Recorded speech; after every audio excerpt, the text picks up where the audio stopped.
जिन लोगों ने पिछले दिनों अपनी अघोषित रकम बैंकों में जमा करवाई, उनके दिलों की धड़कन आजकल तेज है। तरह तरह के कयास लगाए जा रहे हैं कि आखिर उन्हें कितना पैसा चुकाना होगा। अब खबर आ रही है कि सरकार आयकर कानून में संशोधन की तैयारी कर रही है, जिसके तहत अघोषित रकम पर 50% टैक्स भरना होगा। मोदी सरकार संसद के मौजूदा सत्र में आयकर कानून में बदलाव लाने की तैयारी में है, ताकि नोटबंदी के बाद काले धन को सफेद करने वालों पर कड़ी कार्रवाई की जा सके। सूत्रों के मुताबिक गुरुवार की शाम कैबिनेट की आपात बैठक में इस विधेयक के मसौदे को मंजूरी दे दी गई। राष्ट्रपति की मंजूरी मिलने के बाद इसे मनी बिल के तौर पर लोकसभा में पेश किया जाएगा। सूत्रों के मुताबिक नए विधेयक में टैक्स की 2 स्तरों वाली व्यवस्था का प्रस्ताव है। पहले स्तर पर खाते में अघोषित रकम जमा करने वाले खुद आगे बढ़कर आयकर विभाग को जानकारी दे सकते हैं। ऐसा करने पर 50% की दर से टैक्स लगेगा। 25% रकम बिना ब्याज वाले बॉन्ड में जमा होगी। बॉन्ड की रकम 4 साल बाद मिलेगी। बाकी 25% रकम जमाकर्ता को मिल जाएगी।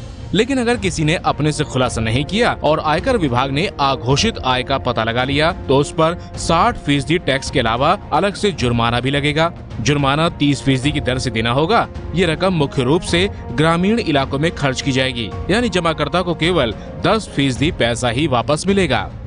प्रस्तावित विधेयक को मनी बिल के तौर पर लाए जाने की सूरत में सरकार इसे आसानी से लोकसभा में पारित करवा सकती है, क्योंकि वहां उसका बहुमत है। साथ ही नियम कहता है कि लोकसभा से इसे राज्यसभा में भेजे जाने के बाद 14 दिनों के भीतर यदि वहां से ये वापस नहीं आता है तो उसे पारित मान लिया जाता है। प्रधानमंत्री मोदी के 500 और 1000 रुपए के पुराने नोट बंद करने के ऐलान के बाद से ही काला धन सफेद करने के लिए तरह तरह की कोशिशें सामने आ रही हैं।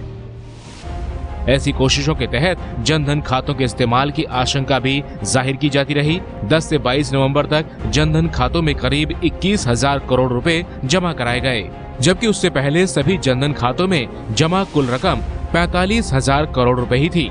सरकार को शक है कि पिछले 12 दिनों में आई रकम से बड़ा हिस्सा काले धन का हो सकता है। सरकार चेतावनी दे चुकी है कि धांधली का पता चलने पर काले धन वालों के साथ ही साथ खाता धारकों पर भी कार्रवाई की जाएगी। फिलहाल सरकार की परेशानी यह है कि शीतकालीन सत्र की शुरुआत से ही संसद के दोनों सदनों में कामकाज पूरी तरह से प्रभावित हुआ है। इसका असर विधायी कामकाज पर भी देखने को मिल रहा है। विपक्ष पूरी तरह से नोटबंदी के खिलाफ लामबंद हो चुका है। ऐसे में भले ही ये विधेयक मनी बिल हो, लेकिन उसे पारित कराने के लिए सदन का ऑर्डर में होना जरूरी है। Shishir Sinha, ABP news, Delhi.